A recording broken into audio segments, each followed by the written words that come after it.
साईं भगत जी, आप जी कह रहे हैं कि यदि संत रामपाल जी महाराज जी स्वयं ही कबीर परमात्मा थे या हैं, तो 1997 के सत्संग में या अन्य सत्संगों में उन्होंने ये बात क्यों कही कि मुझे कबीर परमात्मा दिन के 10 बजे मार्च 1997 में आके मिले, कुछ समय के लिए मुझे आके मिले, मुझे दर्शन दिए और कुछ दिशा निर्देश दिए और अंतर ध्यान हो गए।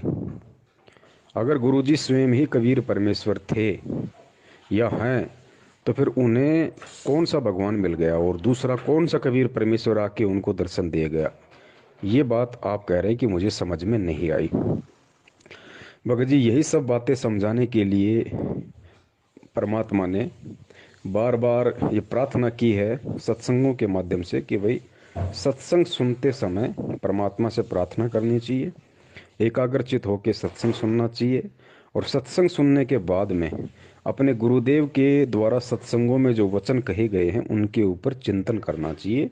जब तक हम सुने गए सत्संगों पे चिंतन नहीं करेंगे तब तक हम उस सत्संगों के मर्म को, उनके रहस्यों को, उन संकेतों को हम समझ नहीं पाएंगे। गुरुजी खुद परमेश्वर हैं, औरों का मुझे नहीं पता, लेकिन मैं अपनी बात कर रहा हूँ। गुरुजी स्वयं ही कबीर परमेश्वर हैं, लेकिन वर्तमान में वो कबीर परमेश्वर एक भगत की भूमिका में भी है और भगत की भूमिका यदि परमेश्वर निभाएगा तो 101% पूरी तरह से निभाएगा, उसमें कोई त्रुटि नहीं छोड़ेगा। भगत की भूमिका में वो कभी भी अपने आप को परमेश्वर नहीं कहेंगे। साहिब से सतगुरु भय, सतगुरु से वैसाद, ये तीनों एक हैं, गति कछु अगम अगाध। गरीब साहिब से सतगुरु भय, सतगुरु से वै संत, दर दर वेख विशाल अंग खेले। तो 1997 में गुरुजी के द्वारा अपने आप को ये कहना कि मुझे कबीर परमेश्वर मिले, आप कह रहे हैं इसमें कितनी सच्चाई है? भगत जी, इसमें -0% भी सच्चाई नहीं है और ये बहुत बड़ा सच भी है। दोनों बात कैसे? भगत की भूमिका में तो परमेश्वर ने अपने आप को अलग रखते हुए कह दिया कि 1997 में मुझे कबीर परमात्मा मिले। भगत जी, अगर वो परमात्मा अंतर्यामी मालिक अगर ये बात ना कहे कि 1997 में मुझे कबीर परमात्मा आके मिले, दर्शन दिए, दिशा निर्देश दिए और अंतर ध्यान हो गए, तो आप खुद विचार कीजिए भगत जी। सत्सेवकों को छोड़कर, और सत्सेवकों में भी कुछ ही सत्सेवक हैं जो अपनी अंतरात्मा से, अपने हृदय से गुरु जी को कबीर परमात्मा मानते हैं। बाकी ठीक है, साध संगति शुरू हुई है, धीरे धीरे उसका रंग चढ़ेगा। आज अगर धीरे धीरे मानने लगे हैं तो कल को हृदय से स्वीकार भी करेंगे। अगर गुरुजी ये बात 1997 में अपने आप को छुपाते हुए ना कहते कि मुझे कबीर परमात्मा आके मिले, तो भगत जी विचार करो, मैनेजमेंट के पीछे लगी हुई 70% संगत जो आज भी उनका जन्मदिन मना रही है, आप ये तो मानते हो ना कि 1997 में तो भाई कबीर परमात्मा मिले और 1997 में गुरुजी की आत्मा को सतलोक भेज दिया और संत रामपाल जी के शरीर में या उनके शरीर का उपयोग वो कबीर परमेश्वर स्वयं कर रहा है। यानी कहने का मतलब ये कि 1997 से धरती पे कबीर परमात्मा है संत रामपाल जी के रूप में, और संत रामपाल जी की आत्मा 1997 में सतलोक चली गई।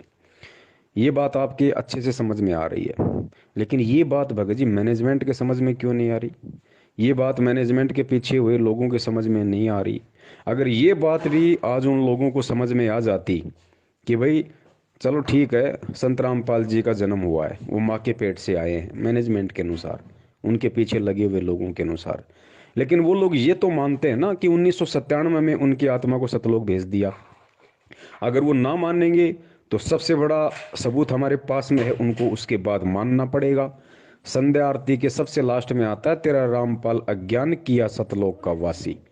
एक और वाणी है परमात्मा की कि सतलोक में चल मेरी सुरता, यहाँ ना लावे देरी, सांच कहूँ ना झूठ रतीवर बात मान ले मेरी। अंतिम चौपाई में कहा गया है कि लोक अनामी जावेगी, वहाँ कोन्या मिले चुबारे, आत्मा और परमात्मा वहां कोन्या रहते न्यारे। और रामपाल प्रीतम प्यारे की आत्मा, ध्यान देना, रामपाल प्रीतम प्यारे की आत्मा वहां पूर्ण आनंद ले रही। कहां पे? अनामी लोक में। लोक अनामी जावेगी वहाँ, कोई ना मिले चौबारे। आत्मा और परमात्मा वहाँ, कोई ना रहते न्यारे। लोक अनामी जावेगी वहाँ, कोई ना मिले चौबारे। आत्मा और परमात्मा वहाँ, नहीं रहते न्यारे। रामपाल प्रीतम प्यारे की आत्मा वहाँ पूर्ण आनंद ले री। सच कहूँ ना झूठ रती भरे, बात मान ले मेरी। तो मानना पड़ेगा इस वाणी के अनुसार, गुरु जी ने अपने मुख कमल से कही है, इस वाणी के अनुसार 100% उस व्यक्ति को मानना पड़ेगा जो संत रामपाल जी का भगत है, कि वास्तव में संत रामपाल जी महाराज जी 1997 में सतलोक गमन कर चुके हैं। फाइनल कि धरती पे संत रामपाल जी नहीं है, संत रामपाल जी के शरीर का उपयोग कबीर परमात्मा कर रहा है, जो अविनाशी है, अजन्मा है, स्वयंभू है, सतगुरु है, सारी सृष्टि का रचनहार है। तो 1997 में से यदि खुद वो कबीर परमात्मा जो माँ के गर्भ से जन्म नहीं लेता, यदि वो धरती पे प्रकट है, तो भाई 8 सितंबर 2019 को फिर किसका जन्मदिन मनाया गया? इस बात का जवाब भगत जी किसी के पास नहीं है, और ये इतिहास बन चुका है। आने वाले समय की आत्माएं इन्हीं बातों को बार बार विचार करके, चिंतन करके और भक्ति पे दृढ़ हुआ करेंगी कि देखो, गुरुजी के 24 घंटे शरण में रहने वाले, गुरुजी के बेटा बेटी कहलाने वाले, परमात्मा के रिश्तेदार कहलाने वाले इतना बड़ा धोखा खा गए। रोज वाणी का उच्चारण करते थे, रोज संध्या आरती करते थे कि तेरा रामपाल अज्ञान किया सतलोक का वासी, फिर भी उन मूर्खों के समझ में नहीं आई, क्योंकि वो परमेश्वर की विशेष आत्माएं होंगी। वो आप और हमारी तरह इतना मूर्ख नहीं होंगी, इतनी नीच नहीं होंगी, जो 1000 बार समझाने पर भी उनके समझ में नहीं आएगी। वो मिनी सतलोक में बैठी हुई वो आत्माएं होंगी जो आज वहाँ बीज रूप में हैं, और कल को परमेश्वर उन्हें सबको नीचे लेके आएंगे। वो बिल्कुल परिपक्व आत्माएं हैं। तो उन आत्माओं को ये सब बातें समझने में बिल्कुल भी समय नहीं लगेगा, क्योंकि उनके संस्कार बहुत मजबूत होंगे। जिस प्रकार 650 साल पहले आप और हमें बिल्कुल समझ में नहीं आया जब परमात्मा हाथी पे बैठ के गंगा जल की बोतल मुंह के लगा के और अपनी बेटी के कंधे पे हाथ रख के सरेआम बाजार में जा रहे थे, उस समय हमें समझ में नहीं आया। लेकिन जैसे ही हमारे भक्ति संस्कार कुछ मजबूत हुए और आज हमें जब परमात्मा वो कहानी बताते हैं, तो हम सिर पे थप्पे मारते हैं, हम कितने मूर्ख थे, हम कितने मंद बुद्धि थे। हमने इतना भी विचार नहीं किया कि वो परमात्मा, वो कबीर परमेश्वर जो इतना अच्छा ज्ञान देगा, लोगों की बुराइयां छुड़वाएगा, है, मुख से बेटी बेटी कहेगा, और उसी बेटी को फिर मतलब बुरी नज़र से देखेगा। जो दूसरों की शराब छुड़वा रहा है, क्या वही परमात्मा खुद शराब पिएगा? भगत जी, हमें उस समय समझ में नहीं आ रही थी, लेकिन आज समझ में आ रही है। क्यों? क्योंकि आज हमारे भक्ति संस्कार मजबूत हो चुके हैं।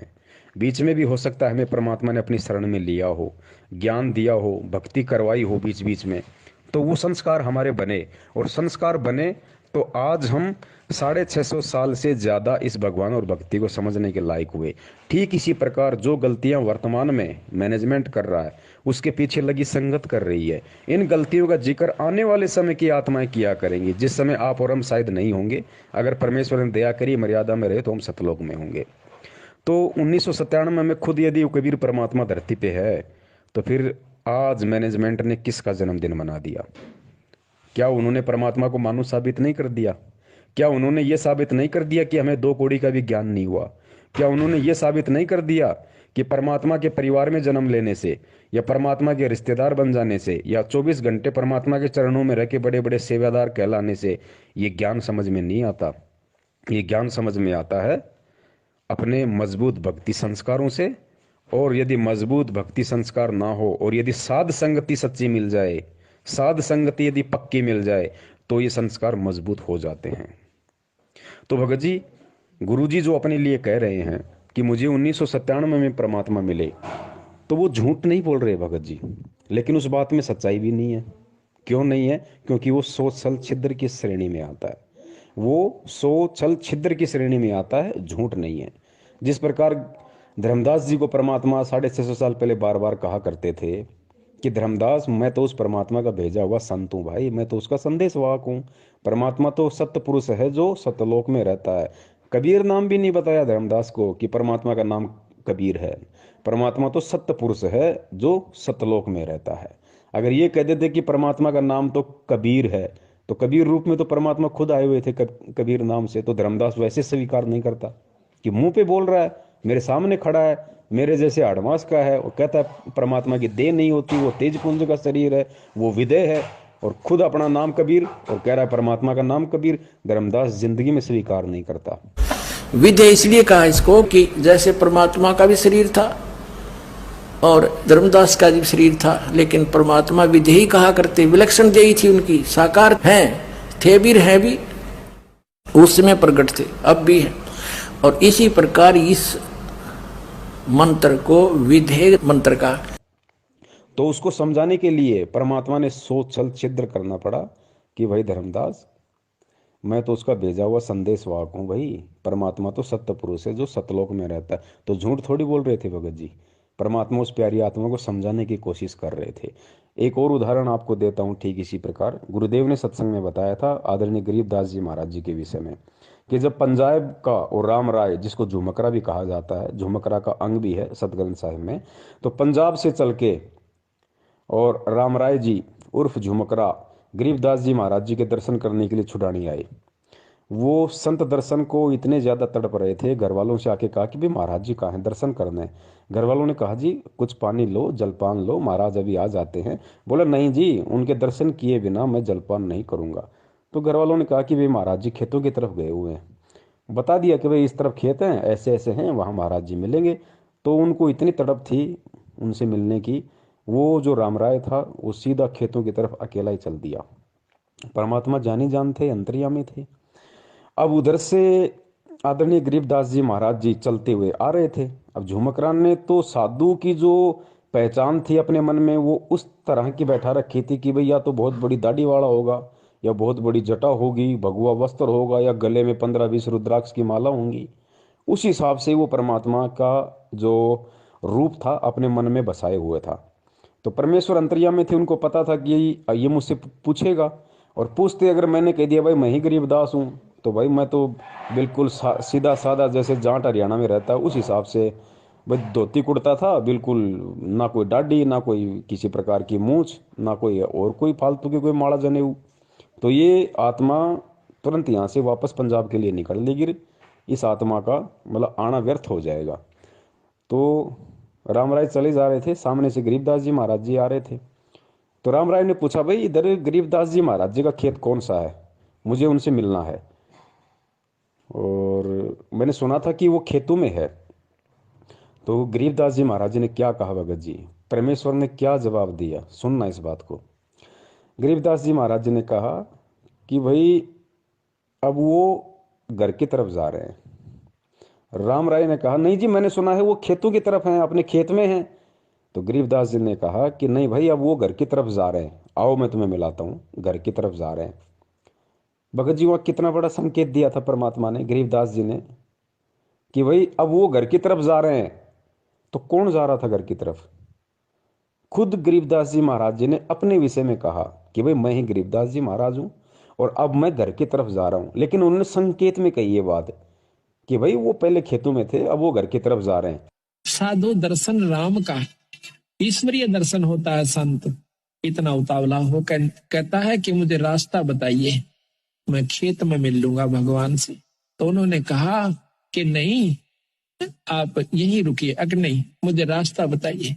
तो उन्होंने रास्ता बता दिया कि इस प्रकार पश्चिम में, ये दक्षिण की तरफ आप जाइए, रास्ता खेतों में जाने का, और वहां से आप रास्ते में एक रहट मिलेगा, रहट के पास एक झोपड़ी है, उसमें महाराज मिलेंगे। वो चल पड़ा। तो बंदी छोड़ रास्ते में आ रहे थे।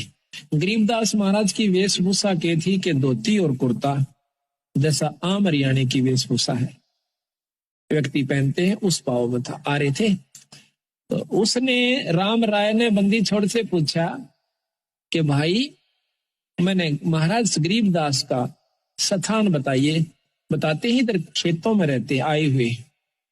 अब सतगुरु महाराज ने सोचा कि जय मैं इसको अभी बता देता हूं कि मैं गरीबदास हूं, तो ये मेरी बात एक नहीं सुनेगा, क्योंकि इसके मन में जो संत वेशभूषा है वो कुछ और है। वो क्या सोच का आया था कि बहुत बड़े संत होंगे, सिर पर दाढ़ी बड़ी हुई होगी, लंबी जटा होगी, हाथ में कोई त्रिशूल होगा, कोई कपड़े होंगे तो गेरुआ होंगे, और नहीं होंगे तो तन पे एक लंगोटी होगी, एक कपड़ा छोटा सा होगा, और शरीर पर राख मसड़ रखी होगी। तो सतगुरु ने सोचा कि कहीं इस बेचारे का आना असफल ना हो जाए।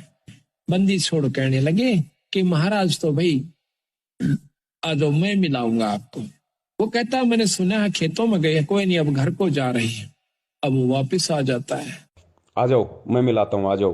तो राम राय जी उनके साथ साथ हो लिए। राम राय जी समझ नहीं पाए कि ये कहना क्या चाह रहे हैं, कि अब घर की तरफ जा रहे हैं तो कहाँ जा रहे हैं, कौन जा रहा है, कहाँ जा रहा है, कुछ भी उनकी बुद्धि में नहीं आया। और वो उनके पीछे पीछे हो लिए कि चलो भाई ये कह रहे हैं, ये जानते होंगे, वो चले गए होंगे मेरे से पहले, या कहीं और से साइड वाइड से कहीं चले गए होंगे। तो भगत जी ये संकेत हमने समझना है। तो क्या गरीबदास जी महाराज जी वहां पे झूठ बोल रहे थे? उन्होंने झूठ नहीं बोला भगत जी, क्योंकि वो स्वयं परमात्मा थे। और स्वयं उन्होंने कहा कि अब वो घर की तरफ जा रहे हैं, पहले खेतों में थे अब घर की तरफ जा रहे हैं। अब राम राय नहीं समझ पाया इस बात को, तो भगत जी उसमें परमात्मा का क्या दोष? और परमात्मा ने झूठ भी नहीं कहा। तो भगत जी इसी प्रकार सन 1997 में परमात्मा ने उन आत्माओं के अंदर भक्ति की एक अलग जगाने के लिए, भगवान पे विश्वास बनाए रखने के लिए, कि मालिक को पता था कि सत्सेवकों को छोड़ के, जो मेरे ज्ञान आधारी बच्चे हैं उनको छोड़ के बाकी जो संगत है वो काल प्रेरित होगी और मैनेजमेंट खुद उनका संचालन करेगा।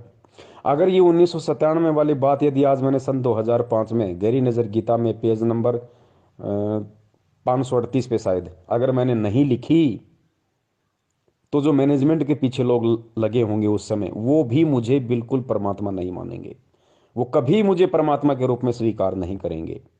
कम से कम वो 1997 वाली उस घटना को पढ़ के थोड़ा बहुत तो यकीन कर लेंगे कि भाई हाँ, संत रामपाल जी तो भगवान नहीं थे, वो तो 1997 में सतलोक चले गए, 1997 के बाद उनके रूप में कबीर परमात्मा है। तो गुरुजी ने सोचा चलो किसी ने किसी बात को आधार बना के तो ये कम से कम मुझे परमात्मा माने, मुझे परमात्मा के रूप में स्वीकार करें, ताकि मैं इन पे दया दृष्टि रखूं, ये भक्ति से जुड़े रहें और जुड़े रहेंगे। इतना मान के भी कि 1997 में संत रामपाल जी चले गए और आज उनके रूप में कबीर भगवान धरती पे है, अगर इतना भी मान लेंगे ये, तो फिर भी और मेरे पीछे लगे रहेंगे, तो धीरे धीरे धीरे धीरे इनके संस्कारों को मजबूत करूंगा। तरीका कोई भी अपनाऊंगा, स्वयं प्रेरणा करूंगा या सत्सेवकों के माध्यम से, साध संगति के माध्यम से संदेशा पहुंचाऊंगा, कुछ भी करूंगा। ये परमेश्वर के भगत जी सोच छल छिद्र होते हैं। और दास ने पहले ही बताया था, अगर 1951 में यदि संत रामपाल जी महाराज जी परमात्मा नहीं होते, पहली बात तो ये कि परमात्मा कोई आगे जाके परमात्मा नहीं बनता भगत जी। परमात्मा अजन्मा होता है, परमात्मा आदि अंत एक समान होता है। अगर किसी को लगता है कि 1997 में ही संत रामपाल जी के रूप में धरती पे कबीर परमात्मा प्रकट है, तो ये उनकी बहुत बड़ी गलतफहमी है, क्योंकि परमात्मा परमात्मा होता है और वो परमेश्वर 8 सितंबर 1951 से ही कबीर परमात्मा है। अगर वो 8 सितंबर 1951 से ही कबीर परमात्मा नहीं होते, तो भैया 8 सितंबर 1971 को जय गुरुदेव के पंथ संचालक श्री तुलसीदास जी ने जो भविष्यवाणी की थी, कब की थी? 1971 में, कि आज वो महापुरुष जो विश्व पटल पे भारत के मानचित्र को बदल के रख देगा, जिसका एक झंडा होगी, जिसकी एक भाषा होगी, आज वो महापुरुष पूरे 20 वर्ष का हो चुका है। तो भाई यदि संत रामपाल जी महाराज जी का 1951 में जन्म हुआ था, माँ के पेट से आए थे, आप और हमारे जैसे सामान्य व्यक्ति थे, भगत थे, तो जय गुरुदेव ने किसको महापुरुष कहा? 1971 में ही जय गुरुदेव ने किसको महापुरुष कह दिया कि वो महापुरुष आज पूरे 20 वर्ष का हो चुका है? भगत जी इस बात पे विचार करो। और अगर गुरुजी वो महापुरुष ना होते, तो जय गुरुदेव की भविष्यवाणी का गुरुजी कभी भी समर्थन नहीं करते। गुरुजी केवल सत्य का समर्थन करते हैं, चाहे किसी की भविष्यवाणी क्यों ना हो। दूसरा पॉइंट, गुरुदेव ने कहा कि एक समय में पृथ्वी पे केवल एक ही संत होता है। इसलिए हमने उन नकली सतगुरुओं से बात नहीं बनेगी, एक समय में एक ही सतगुरु होता है। जैसे परमात्मा जब आए थे उन्होंने किसी को भी नाम देने का आदेश नहीं दिया था और स्वयं ही उपदेश दिया करते थे। 64 लाख शिष्य उनके हो गए थे, उन सब के स्वयं ही गुरु थे, स्वयं ही सतगुरु थे। और एक समय में एक ही संत होता पूरी पृथ्वी पे उस परमेश्वर का। वैसे तो ये अन्य उपासना बताने वालों की तो गिनती ही नहीं है। एक समय में पृथ्वी पे केवल एक ही संत होता है, दूसरा संत नहीं होता। तो बता दीजिए, आज संत रामपाल जी महाराज जी एक भगत की भूमिका में अपने दादा गुरुदेव जी के लिए क्या शब्द यूज करते हैं? मेरे पूज्य गुरुदेव। और भक्ति मार्ग में गुरु जी ने बताया कि पूज्य शब्द केवल उसी के लगता है जो परमात्मा होता है, जो स्वयं परमात्मा होता है। लेकिन दादा गुरुदेव स्वामी रामदेवानंद जी महाराज जी कोई परमात्मा नहीं थे, ना ही वो सतगुरु थे। वो सतगुरु भी नहीं थे भगत जी, और ना ही वो परमात्मा थे। वो केवल एक भगत थे, इससे ज्यादा कुछ नहीं थे। अगर वो सतगुरु थे, या फिर जैसे गुरु जी ने भगत की भूमिका में उनके नाम से पहले लगाया मेरे परम पूज्य गुरुदेव, मेरे पूज्य गुरुदेव, मेरे सतगुरुदेव, तो ये जो सतगुरु शब्द है, ये पूज्य शब्द है, ये केवल परमेश्वर के लिए, बंदी छोड़ के लिए, परमात्मा के लिए है, ध्यान रखना।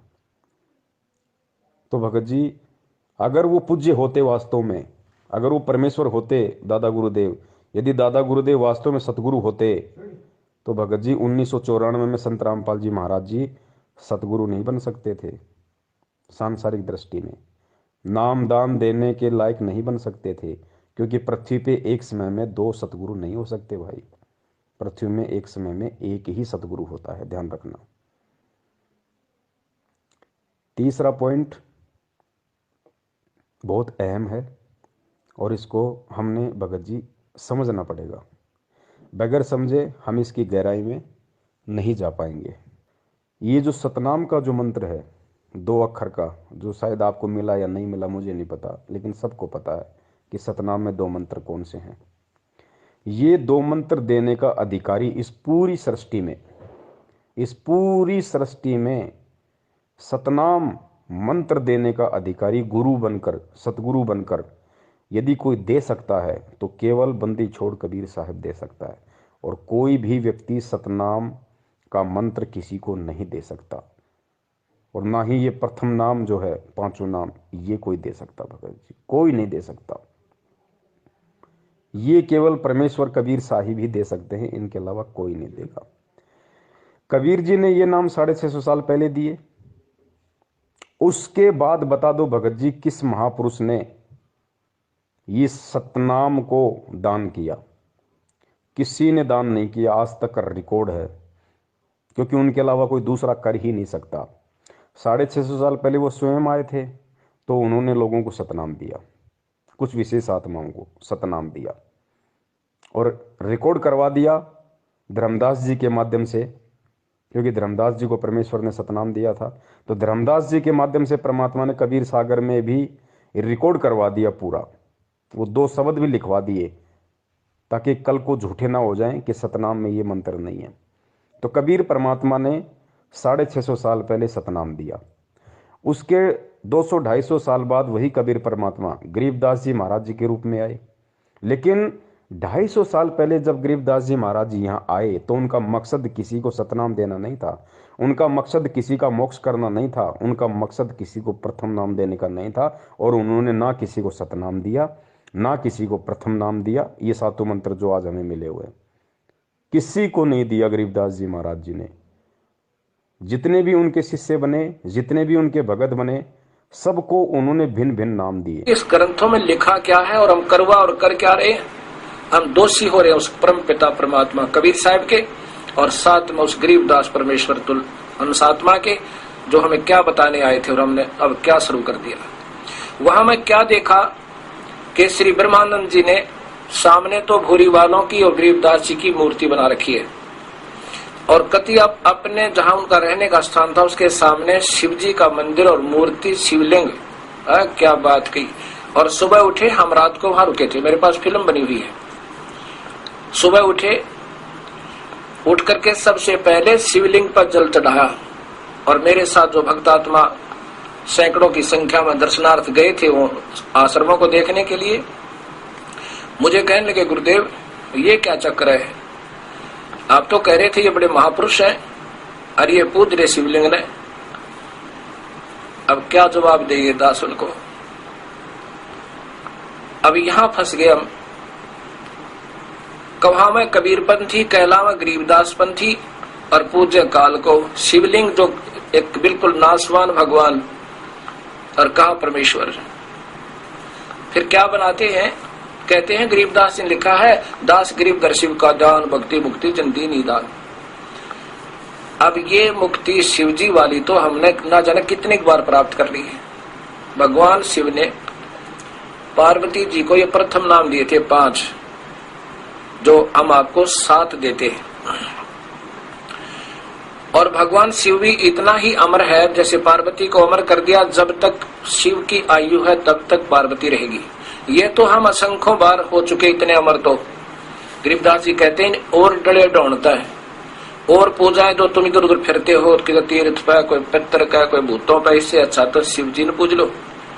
इससे भी थोड़ी बहुत यहाँ की सुविधा, थोड़ी बहुत आयु तुम्हारे को, यानी आयु तो नहीं बढ़ सकती, जब तक श्वास है तब तक आप रहोगे। और छोटी मोटी राहत इन अन्य पूजाओं से ठीक है, लेकिन मुक्त नहीं हो सकते, जन्म मरण नहीं मिटेगा। किसी को हरे राम, किसी को ओम नमो भागवते वासुदेवाय, किसी को ओम नमः शिवाय, क्योंकि उनका मकसद उस समय किसी का मोक्ष करना नहीं था। गरीबदास जी महाराज जी के रूप में कबीर परमात्मा जब आए थे, उनका केवल एक टारगेट था, और परमात्मा जिस विशेष काम के लिए आते केवल उसी को पूरा करके जाते हैं। तो 300 साल पहले गरीबदास जी महाराज जी का इस पृथ्वी लोक पे आना और एक लीला करना, उनका जो मकसद था वो ये था कि कबीर सागर में जो त्रुटियां काल प्रेरणा से लोगों ने कर दी थी, जो गड़बड़ कर दी थी, उसको सुधार करना, और ग्रंथ साहिब के रूप में एक नया ग्रंथ लिपिबद्ध करना आप और हमारे लिए, इस समय के लिए।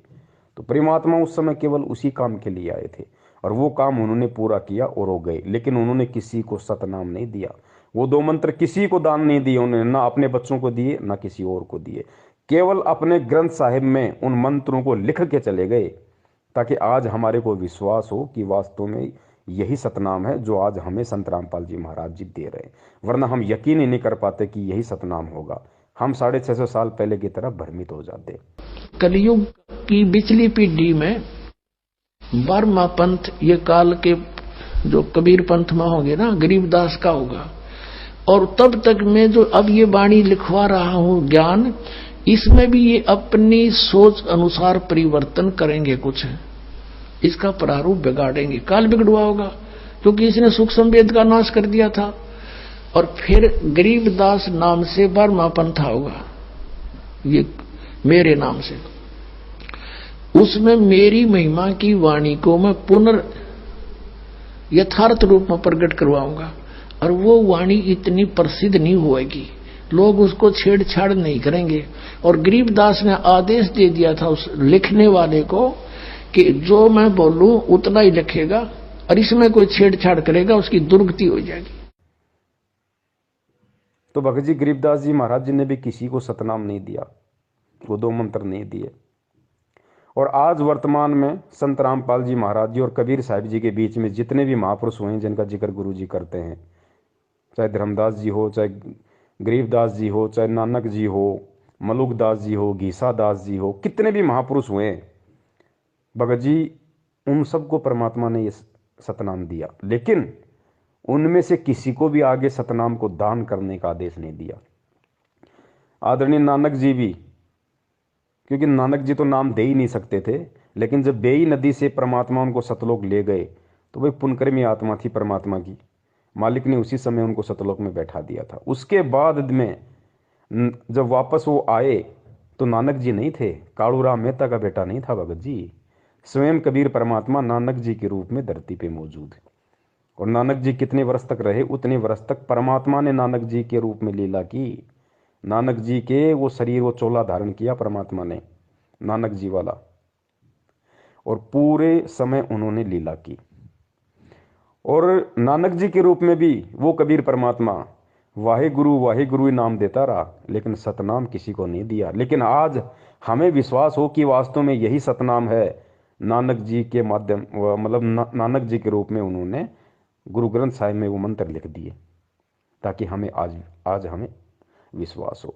श्री नानक साहब जी को कबीर परमात्मा मिले थे, पूर्ण ब्रह्म मिले थे, उनको नाम दिया था, जाप करने का आदेश दिया था कि तुम स्वयं जप करो, लेकिन उनको आगे किसी को देने का अधिकार, ये मंत्र देने का अधिकार नहीं दिया था। हाँ, क्योंकि जैसे उन्होंने कहा वाहे गुरु जपो, वाहे गुरु हे भगवान हे परमात्मा, इससे क्या रहा कि आत्मा में भगवान की चाह बनी रही। अब बहुत सारे भाई कहते हैं भाई ये कैसे हो सकता, नानक जी के रूप में कबीर परमात्मा, ये तो नहीं हो सकता, हमने गुरु जी के मुख से सुना ही नहीं। अरे गुरु जी नहीं बताएंगे भाई, गुरु जी ने जो बताना था वो सब कुछ खोल के बता दिया। अब गुरु जी के सत्संगों का निष्कर्ष आपने निकालना पड़ेगा। गुरु जी ने कई बार आपने सुना होगा कि नानक जी बाला और मर्दाने को श्रीलंका ले गए घुमाने के लिए अपनी सिद्धि शक्ति से। फिर जैसे सिद्धि शक्ति का जिक्र आया तो गुरु जी ने क्या कहा कि भाई देखो, जो सतलोक में जाता है ना, जिसको परमात्मा सतलोक में लेके जाते हैं जिस आत्मा को, और सतलोक तो सिद्धियों का भंडार है, और जब वो आत्मा यहाँ आती है तो कुछ सिद्धियां ऑटोमेटिक उस आत्मा से चिपक जाती हैं। तो उन्हीं सिद्धियों के कारण नानक जी ने उनको अंतर ध्यान किया, इतनी लीलाएं की अपने सारे जीवन में, क्योंकि वो सिद्धियां उनके चिपक के आ गई थी। ठीक है, ये हमें गुरुजी बताते हैं, आपको भी अच्छे से पता है। और उन्हीं सिद्धियों के बलबूते पे उन्होंने अपनी सारी लीलाएं की, चमत्कार किए। तो भगत जी यहाँ पे हमने निष्कर्ष निकालना पड़ेगा गुरुजी के सत्संग का, समझना पड़ेगा परमात्मा के उस संकेत को। नानक जी को परमात्मा सशरीर तो लेके नहीं गए थे सतलोक में, लेके तो उनकी आत्मा को गए थे। शरीर तो बेई नदी में ही परमात्मा ने कहीं छुपा रखा था, उधर जंगल वंगल में। नानक जी की आत्मा को परमात्मा सतलोक लेके गए। और फिर क्या, फिर गुरुजी ने कहा कि ये ऑटोमेटिक सिस्टम है, ये जो सतलोक में आत्मा जाएगी ऑटोमेटिक उसके कुछ सिद्धियां चिपक जाती है, वो नीचे आ जाती है। ठीक है जी, अगर हम इस बात को सत्य माने, ये सोशल छिद्र है परमात्मा का, झूठ नहीं कहा परमेश्वर ने, ये सोशल छिद्र है। अगर हम ये मान के चलें कि वास्तव में नानक जी की आत्मा के वहां से सिद्धियां चिपक के आ गई ऑटोमेटिक, और उन सिद्धियों का प्रयोग नानक जी ने किया, तो भाई मुझे एक बात बताइए, आज हजारों भक्तों के ऐसे ऐसे इंटरव्यू है जो ये कहते हैं कि भाई मेरी आत्मा को गुरुजी सतलोक ले गए, मुझे सारे ब्रह्मांड दिखाए। बहुत सारे तो ऐसे कहते हैं मुझे गुरुजी ने सतलोक में आम खिलाया, मुझे केला खिलाया, हैं, मैं ऐसे गया, मैं ऐसे पहाड़ों में घूमा, पहाड़ों के अंदर से गया, मैं सोचा मरूंगा लेकिन मैं तो पहाड़ के अंदर से निकल गया। तो आज गुरुजी, और हाँ, आज हम जिन जिन भक्तों का इंटरव्यू सुनते हैं जो सतलोक के दर्शन करके आए हैं, तो गुरुजी सशरीर तो उनको भी नहीं लेके गए, उस भगत की आत्मा को ही लेके गए ना। सशरीर तो गुरुजी लेके नहीं जाएंगे, नानक जी की भी आत्मा लेके गए। और आज हमारे जो सैकड़ों भगत भाई हैं जो कहते हैं कि मैं सतलोक देख के आ गया, मुझे गुरुजी ले गए, उनकी भी आत्मा को ही लेके गए। तो भाई एक बात बताइए मुझे, आज जो हजारों भगत ये दावा करते हैं कि मुझे गुरुजी सतलोक दिखा के लाए, और यदि वहाँ का ऐसा कोई ऑटोमेटिक सिस्टम है कि आत्मा जब वहाँ जाती है तो उसकी सिद्धियाँ चिपक जाती हैं, तो हमारे वालों के क्यों नहीं चिपकी? ये जो हजारों भगत जो इंटरव्यू देते हैं, इनकी एक भी सिद्धि क्यों नहीं चिपकी? ये अपनी आत्मा के कोई तेल लगा के गए थे क्या जो वहीं पे वो फिसल गई? इनकी क्यों नहीं चिपकी भाई वो सिद्धियाँ? और मान लो अगर भगत की सिद्धियाँ चिपक भी गई तो इस भक्ति का विधान है वो सिद्धियों का यूज नहीं कर सकता। सिद्ध महल में सिद्ध चौबीसा, हंस भी छोड़े विश्व बीसा, ये गुरु जी की वाणी है। बार बार परमात्मा बताते हैं कि इस भक्ति के करने से तुम्हारे अंदर 24 सिद्धि आ जाएंगी, लेकिन भगत ने उसका प्रयोग नहीं करना। सिद्ध महल में सिद्ध चौबीसा, हंस भी छोड़े विश्व बीसा। जो हंस होगा, भगत होगा, वो 24 की 24 को भी छोड़ देगा, फेल कर देगा साइड में, नहीं सिद्धियाँ नहीं मुझे यूज करनी। तो भगत जी हमने यहाँ समझना पड़ेगा, अगर नानक जी की आत्मा की सिद्धि चिपक के आ गई थी तो आज हमारे वालों के चिपक के क्यों नहीं आ रही? तो इससे जाहिर है कि कबीर परमात्मा स्वयं नानक जी के रूप में थे। और आत्मा अगर इतने चमत्कार करेगी तो परमात्मा आज हमारे को ये नियम नहीं बता सकते कि बच्चों तुमने सिद्धि का प्रयोग नहीं करना, वरना उंगली उठ जाएगी भक्ति में कि फिर नानक जी ने क्यों किए। नानक जी भी तो भगत थे, कोई भगवान थोड़ी थे। फिर नानक जी भी तो यही भक्ति कर रहे थे, यही मंत्र जाप कर रहे थे, यही भगवान मिला था, फिर नानक जी ने सिद्धियों का प्रयोग क्यों किया? भगत जी आज बहुत बड़ा सवाल खड़ा हो जाता भगत समाज के सामने, गुरु जी दोगले साबित हो जाते। लेकिन भाई वो स्वयं कबीर परमात्मा नानक जी के रूप में सारा खेल खेल रहे थे। इस बात को जगत थोड़ी समझेगा, इस बात को हम भक्तों ने समझना पड़ेगा, क्योंकि आज परमात्मा हमें यही सब कुछ समझाने के लिए आए। तो भगत जी इसलिए दास निवेदन करता है। जिस प्रकार अब बताओ उस समय 500 साल पहले जब परमात्मा के समकालीन थे नानक जी, उस समय किसने यकीन किया कि नानक जी बताओ स्वयं वो परमात्मा है? किसी ने यकीन नहीं किया भगत जी, क्योंकि वो उसी तरीके से अपना खेल खेल रहे थे, उसी तरीके से अपनी लीला कर रहे थे परमात्मा। क्योंकि कुछ सिद्धियां नानक जी के अंदर पहले से भी थी, कुछ पूर्व भक्ति की उसके ऐसे संस्कार थे जिस वजह से वो बेई नदी में वो उन्होंने डुबकी मारी, क्योंकि वो मछली बन जाना जानते थे, वो मछली बनना जानते थे। इसलिए उन्होंने कहा था कबीर जी को कि मैं तब विश्वास करूंगा जब मैं डुबकी लगाऊंगा और आप मेरे को पकड़ के दिखा देना।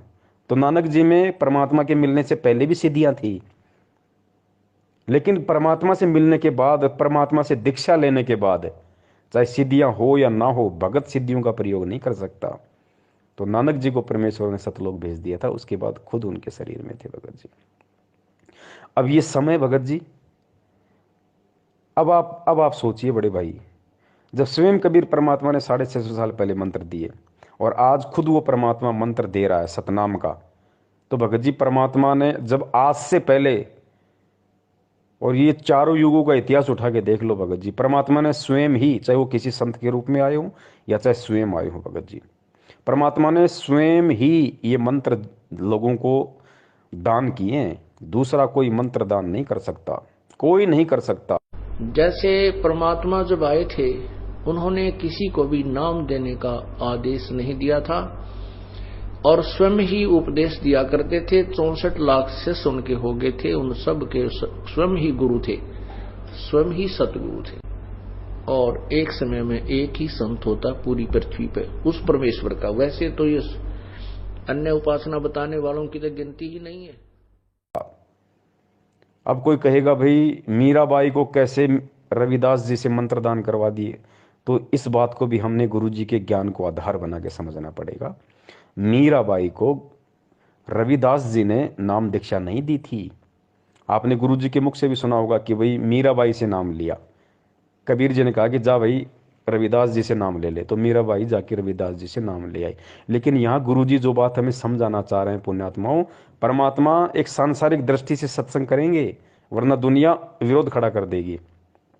क्योंकि रविदास जी की हिस्ट्री में लिख दिया गया कि मीरा को नाम रविदास जी ने दिया, और हकीकत भी है, क्योंकि मीरा ने रविदास जी से नाम लिया था। लेकिन जिस समय मीरा ने रविदास से नाम लिया था उस समय रविदास के रूप में कौन बैठा था? वो कबीर परमात्मा बैठा था, क्योंकि मीरा को सतनाम मिला था भाई। मीरा को प्रथम नाम ओरिजिनल मिला था जो आप और हमारे को मिला है। भले ही आगे पीछे के 2 मंत्र ना मिले हों प्रथम नाम के, लेकिन बीच के 5 नाम और सतनाम मीरा को मिले थे। तो ये कौन दे सकता है ये नाम? ये रविदास नहीं दे सकता था, वो भगत था। कबीर परमात्मा ने वो नाम दिए भाई, कबीर परमात्मा ने। रविदास जी को तो मालूम भी नहीं मैंने कब मीरा को नाम दे दिया, कब क्या लीला हो गई। ठीक इसी प्रकार जिस प्रकार पांडवों का यज्ञ सफल करने के लिए परमात्मा ने अपने भगत सुपथ सुदर्शन में प्रेरणा करके और 15 दिन के टूर पे भेज दिया, और स्वयं झोपड़ी में सुपथ सुदर्शन जी का रूप बना के परमात्मा बैठ गया और जाके पांडवों की यज्ञ सफल कर दी।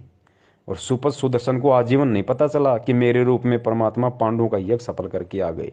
अब दुनिया क्या समझ रही है कि सुपथ सुदर्शन ने, उस वाल्मीकि ने, उस भगत ने पांडवों का यज्ञ सफल किया, पांडवों का यज्ञ बजाया। लेकिन सत्संग क्या कह रहे हैं, तत्व ज्ञान क्या कह रहा है, ज्ञान आधार क्या कह रहा है कि सुपथ सुदर्शन नाम के उस भगत ने नहीं, उसके रूप में स्वयं कबीर परमात्मा ने पांडवों का यज्ञ बजाया। तो ठीक इसी प्रकार मीरा को नाम दीक्षा स्वयं कबीर परमात्मा ने रविदास जी का रूप बना के दी थी। वो जो जितनी भी लीलाएं की परमेश्वर ने, गटोती में गंगा भी जो निकली थी कि ये ले जा भाई, ये गंगा माई में डाल देना मेरे नाम का, वो भी उस समय कबीर परमात्मा ही ने ही रविदास जी का रूप बना के उस पंडित को दिया था। वो 700 ब्राह्मणों का जो जनेऊ परमात्मा ने रविदास जी के रूप में तोड़ा, वो रविदास ने नहीं तोड़ा, स्वयं कबीर परमेश्वर ने। उनको तो पता भी नहीं परमात्मा कब क्या खेल खेल रहा है, वो तो अपना नॉर्मल सा जीवन जी रहा था। तो भगत जी हमने इन बातों को समझना पड़ेगा। जब उन रूपों में भी कबीर परमात्मा ने ही नाम दिया, तो भगत जी सन 1994 से ये सतनाम और प्रथम नाम का दान इस धरती पे कौन कर रहा है? 1994 से कौन कर रहा है? अगर आपको लगता है कि 1997 में संत रामपाल जी सतलोक चले गए और 1997 से कबीर परमात्मा धरती पे है, तो फिर 1994 में भगत जी सतनाम किसने दिया लोगों को? प्रथम नाम किसने दिया लोगों को, जो नाम कबीर जी के अलावा कोई दे ही नहीं सकता? जैसे परमात्मा जब आए थे उन्होंने किसी को भी नाम देने का आदेश नहीं दिया था और स्वयं ही उपदेश दिया करते थे। 64 लाख शिष्य उनके हो गए थे, उन सब के स्वयं ही गुरु थे, स्वयं ही सतगुरु थे। भगत जी इन सब बातें ये सांकेतिक हैं। भगत जी अगर सभी व्यक्ति, सभी आत्माएं गुरु से नाम लेके सभी भगत अगर इस गहरे संकेत को यदि समझ जाएं, यही तत्व ज्ञान है। गुरु जी ने क्या बताया बच्चों? तत्व ज्ञान क्या होता है? जिसका कोई निष्कर्ष निकले। जैसे दूध होता है, दूध को लाए, उसको गर्म किया, उसको जिमाया, जामन डाल के उसका दही बना, फिर उसको मथा, फिर उसमें छाछ अलग निकलेगी, फिर उसके अंदर घी निकलेगा, फिर उस घी को गर्म किया जाता है, फिर उसका मैल निकाला जाता है और फिर उस घी को किसी बोतल में बंद किया जाता है और फिर वो रत्न बराबर हो जाता है, वो 50 साल खराब नहीं होता।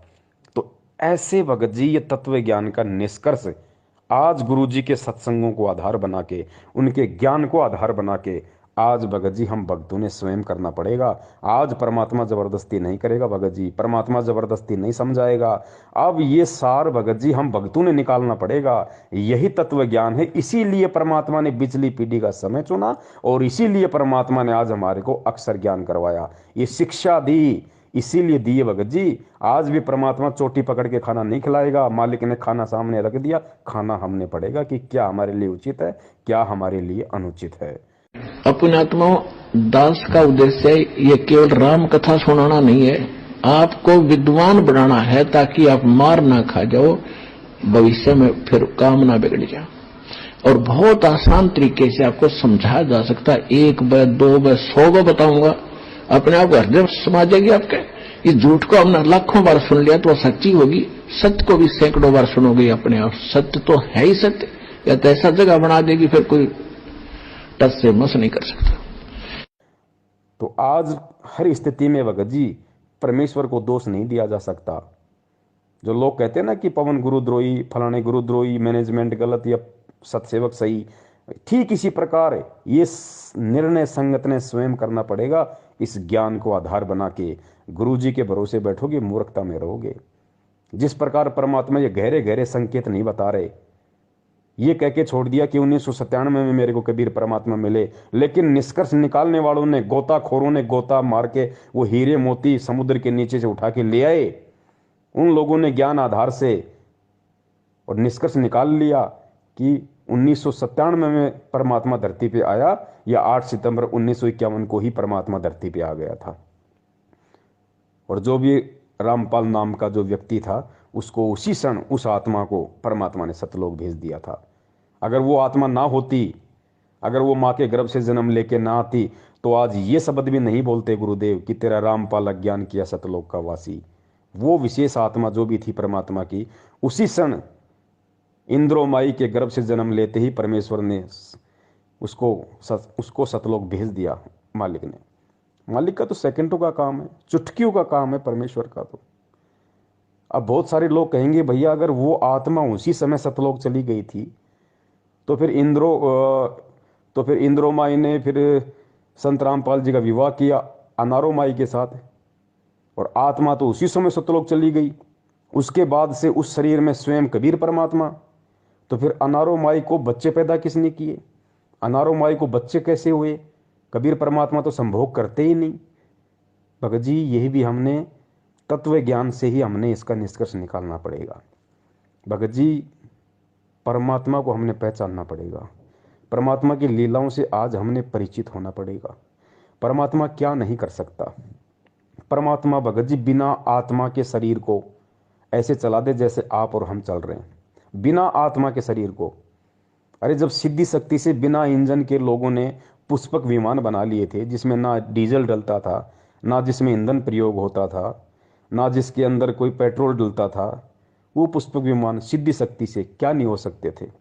बिना माता पिता के सहयोग से जब सीता के लिए वाल्मीकि जी ने और एक घास के तिनके से कुश बना दिया, जो रामचंद्र जी का दूसरा बेटा कहलाया था कुश, बताओ उसको वहाँ पे कौन सा संभोग क्रिया की गई थी? सीता जी के साथ में किसने संभोग क्रिया की थी भैया? किसने शारीरिक संबंध बनाए थे? कौन से माता पिता के रज और बीरज से वहाँ पे वाल्मीकि जी ने कुश को बनाया था? अरे गोरखनाथ जी का जन्म गोबर में हुआ, कौन से माता पिता के सहयोग से हुआ भैया? भगत जी, परमात्मा कुछ भी कर सकता है, लोगों को कुछ नहीं लगेगा, दिखाई नहीं देगा क्या हो गया क्या नहीं हो गया। उनको तो ऐसा लगेगा जैसे बस आपस में सब कुछ चल रहा है नॉर्मली। परमात्मा क्या नहीं कर सकता? अरे आटा पीसने की चक्की है, सबको पता है, या तो हाथ से चलाओगे तब चलेगी, या जैसे वो पवन चक्की आती है भाई, वो बड़े बड़े पंख होते हैं, फिर हवा का वेग होता है, वो घूमता है, फिर नीचे उसके कोई सिस्टम लगता है, तब वो चक्की पीसेगी। तब या तो उससे लाइट बनेगी या उससे आटा पीसेगा। या आजकल जैसे मोटर आ गई, आप जब तक मोटर नहीं लगाओगे, लाइट नहीं लगाओगे, तब तक वो चक्की नहीं चलेगी, आटा नहीं पीसेगा। ये बिल्कुल सर्वदा सत्य है। लेकिन अब्राहिम सुल्तान ने जब 300 साधुओं को जेल में डाल दिया, और उस समय परमात्मा भी जेल में चले गए, और परमात्मा ने अपनी शक्ति से बस छड़ी को यूं घुमाया था, बस दूर खड़ा होके 300 चक्कियां अपने आप चलने लग गई। और वो सैनिक उसके अंदर गेहूं डाल रहे हैं, कणक डाल रहे हैं, आटा पिस रहा है। बताइए भाई साहब, कौन सी मोटर लग गई थी? कौन अपने हाथ से चक्की घुमा रहा था? कौन सा वहां पे टरबाइन लगा हुआ था जो पवन चक्कियां चल रही थी? उधर से परमात्मा वहां पहुंच गए जेल में, जहां उसके बच्चे 360 चक्की पीस रहे थे। अब वहां जाकर के उन पहरेदारों से कहा, पुलिस वालों से, कि भाई मेरी भी सजा कर दी तुम्हारे राजा ने। वो बोले तो अच्छा भला आदमी, आप पे आ गया? कहाँ पे आ गया? मैं तो भाई राजा तो डर लग गया। बोला ठीक है बैठ अंदर। वो बैठा दिया और कहा ये चक्की पकड़।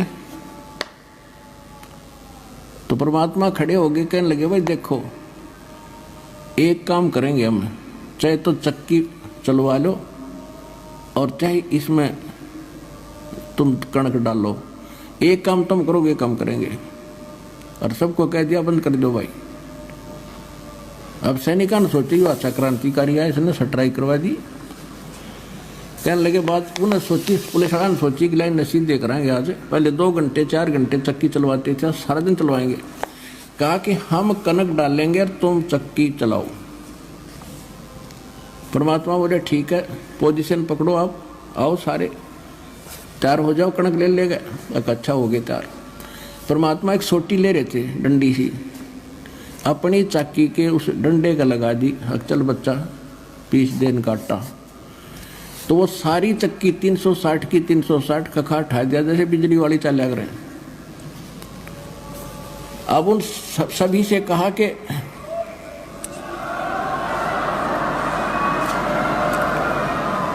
भगत जी ये परमेश्वर है, ये कुछ भी कर सकता है, असंभव शब्द इसकी डिक्शनरी में नहीं है। लोगों को तो ये लगा कि भाई रामपाल जी हैं ये, और अनारो माई के साथ इनके संपर्क, और माई भी बिल्कुल, माई को महसूस ही नहीं, माई सोच ही नहीं सकती, आज भी नहीं सोच सकती माई।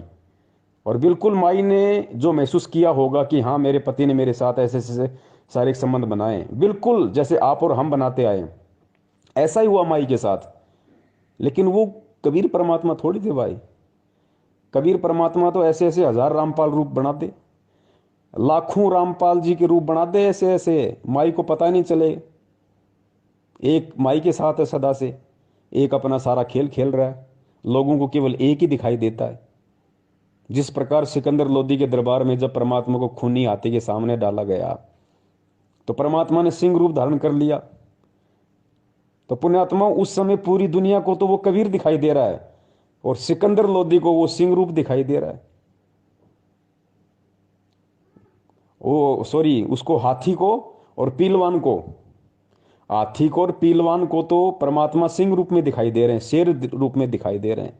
और पूरी दुनिया को और सिकंदर लोदी को परमात्मा कौन से रूप में दिखाई दे रहे हैं? कबीर रूप में। तो यही अनारो माई के साथ हुआ।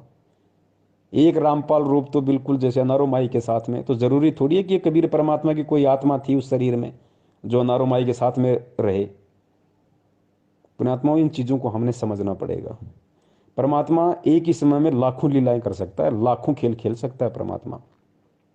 परमात्मा एक ही समय में आपके बाप की भूमिका भी कर देगा, आपकी बहन की भूमिका भी कर देगा, आपके बेटे की भूमिका भी कर देगा, और स्वयं आपकी भूमिका भी कर देगा। अब बताओ कौन पहचान ले उस परमात्मा को? सिकंदर लोदी को परमात्मा ने विराट रूप दिखाया दिल्ली के दरबार में, ऊपर तक देखा परमात्मा को और छोड़ नहीं, पैरों में गिर गया, गिड़गिड़ाने लगा, और दुनिया को वही 5-6 फुट का वो कबीर दिखाई दे रहा है। तो पुण्यात्मा, ये कबीर परमेश्वर है धरती पे, और ये भक्ति विश्वास की है। गुरुजी हर चीज को खोल के नहीं बताएंगे। अगर आज भी हर चीज को खोल के बताएंगे तो फिर हमारी बुद्धि कहाँ गई? फिर ये शिक्षा देने का क्या फायदा? ये 650 साल से परमात्मा डंडे मार मार के ज्ञान वाले आज फिर हमें यहाँ क्यों लेके आए? आज भी अगर हम लातों के भूत बनेंगे फिर इस शिक्षा का क्या फायदा? उन युगों युगों के भक्ति संस्कारों का क्या फायदा फिर? तो पुण्यात्माओं, इसीलिए परमात्मा ने सत्सेवकों को निमित्त बना के ये लाइव साध संगति, लाइव संघ का समाधान का सिस्टम संगत में चलवाया है। और यकीन मानना, इसमें कोई पवन दास का श्रेय नहीं है, कोई पवन दास का योगदान नहीं है, पवन दास का -0% भी इसमें कोई रोल नहीं है। सिर्फ दास एक लाउड स्पीकर है, सारी प्रेरणा उस परमात्मा की है टोटली। वो क्या बुलवाएंगे क्या नहीं बुलवाएंगे, मैं क्या सोच के बैठता हूँ कि आज मैं क्या बोलूँगा, लेकिन मैं भूल जाता हूँ कि मैंने क्या कुछ सोचा भी था क्या, और परमात्मा क्या से क्या मैटर शुरू करवा देते हैं। लाइव संघ का समाधान फेसबुक पे 5-5 घंटे, 4-4 घंटे। और पुण्यात्माओं, ये सतगुरु की शब्द शक्ति है। जो 4 घंटे आप लोग लगातार देख रहे हो और आपको लगता है कि 4 घंटे हो गए, हमें तो मालूम ही नहीं पड़ा, दास को भी नहीं लगता भाई 4 घंटे कैसे निकल गए। और 4 घंटे पुण्यात्माओं, आप गुरु जी के सत्संग सुन के देख लो, खुद उस कबीर परमात्मा के गुरु जी के मुख कमल से 4 घंटे मोबाइल पे आप सत्संग सुनो, आप 1 घंटे में 3 बार तो बाथरूम करने चले जाओगे। और आज उसी कबीर परमात्मा ने अपने बच्चे के शब्द में इतनी शक्ति दे दी कि 4-4 घंटे उसी परमात्मा के ज्ञान को आधार बना के फेसबुक पे लाइव चल रहा है, और कोई बाथरूम करने भी नहीं जाता। तो पुण्यात्मा, ये क्या है? ये विचार करो, खुद आपकी आंखों के सामने है, और कोई मेरे बाप का ज्ञान नहीं, कोई मेरे दादा का ज्ञान नहीं, कोई किसी दूसरे संत का ज्ञान नहीं, खुद गुरु जी के सत्संग, गुरु जी के सत्संगों को आधार, और 4-4 घंटे हम सभी भाई बहन बैठे रहते हैं, कोई बाथरूम भी नहीं जाता, और ये लगता है कि 4 घंटे हो गए, हमें मालूम ही नहीं पड़ा। तो ये खेल परमात्मा खेलता है समझाने के लिए, क्योंकि हम उस आए हुए परमात्मा को इतना महत्व नहीं दे पाते। लेकिन उसी परमात्मा के द्वारा कही गई बातों को यदि कोई तीसरा व्यक्ति बोल दे तो उस बात को लोग ज्यादा महत्व दे देते हैं। लेकिन परमात्मा चाहता है कि चाहिए कुछ भी महत्व दें, कुछ भी करें, ये मेरे ज्ञान पे टिके रहें, ये सच्चाई से जुड़े रहें, भगवान और भक्ति पे इनका विश्वास बना रहे। पुण्यात्माओं, वरना ऐसी स्थिति में तो कोई भी कब का गुरु बन के बैठ जाता। लेकिन अब ऐसा संभव नहीं है।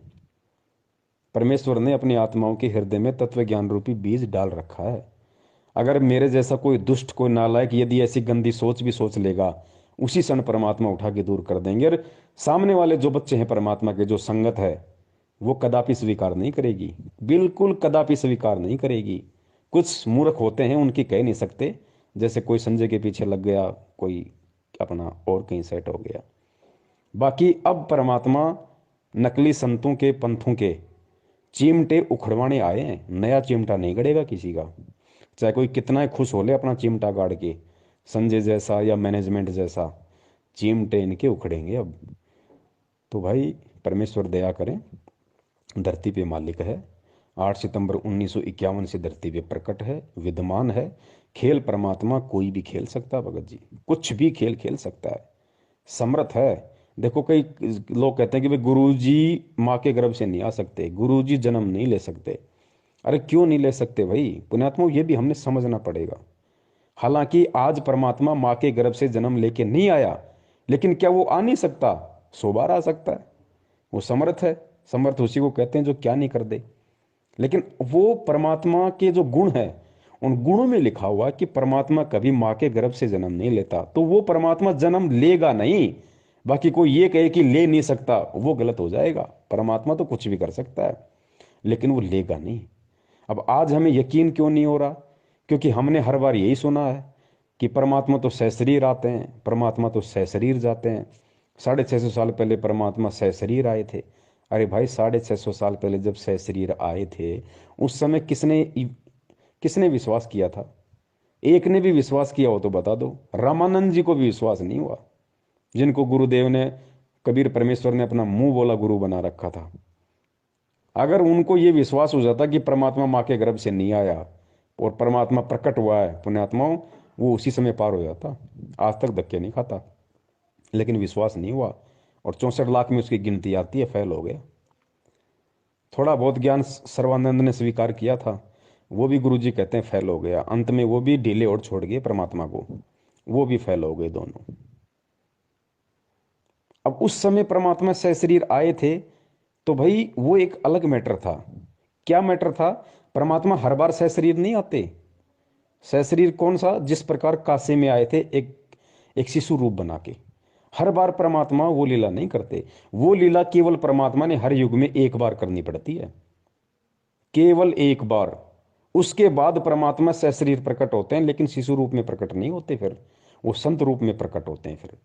और वो लीला परमात्मा ने चारों युगों में सशरीर कमल के फूल पे बच्चे के रूप में प्रकट होना पड़ता है, केवल एक मकसद से, और कोई मकसद नहीं है। नहीं तो परमात्मा को कोई जरूरत नहीं है शिशु रूप धारण करके प्रकट होने की, कोई जरूरत नहीं है। सीधा परमात्मा संत रूप में कहीं भी प्रकट हो जाएगा, अपना ज्ञान देगा।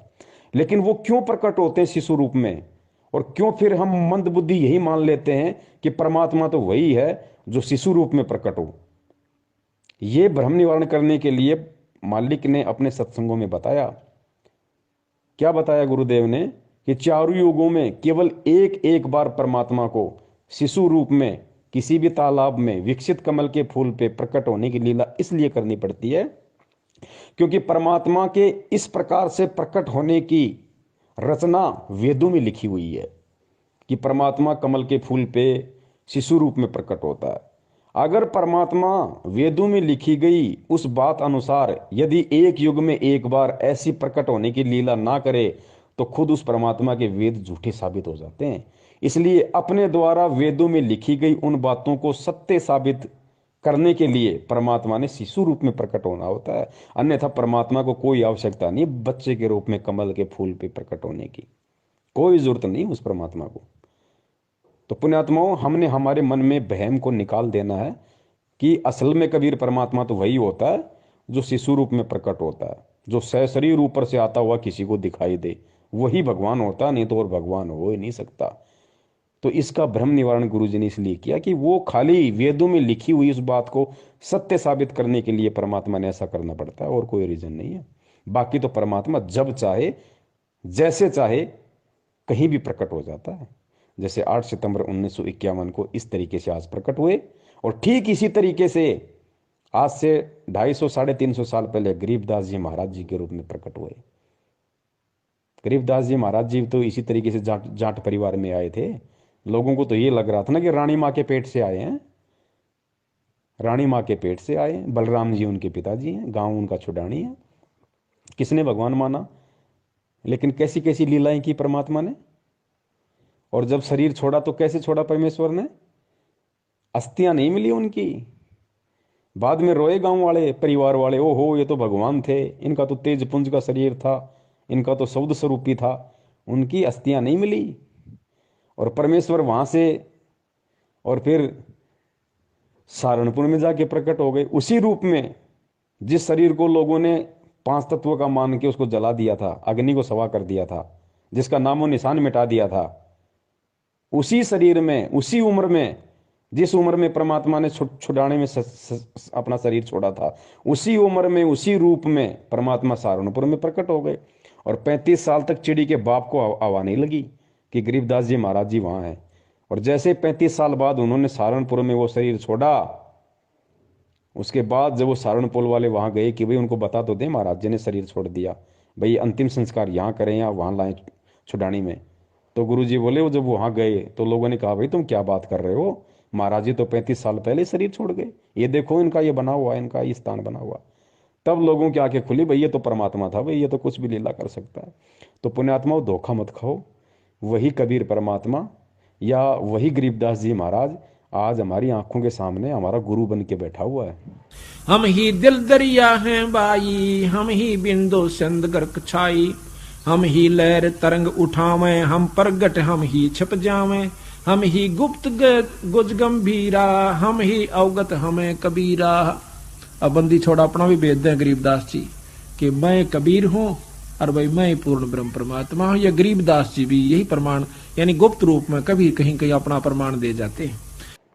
क्या हम भी इनको उसी समय परमात्मा मानेंगे जब इनकी अस्थियां नहीं मिलेंगी, या ये कहीं और जगह हो जाएंगे प्रकट, या वैसी कोई खेल करेंगे शरीर छोड़ने के बाद, क्या तभी हम इनको परमात्मा मानेंगे?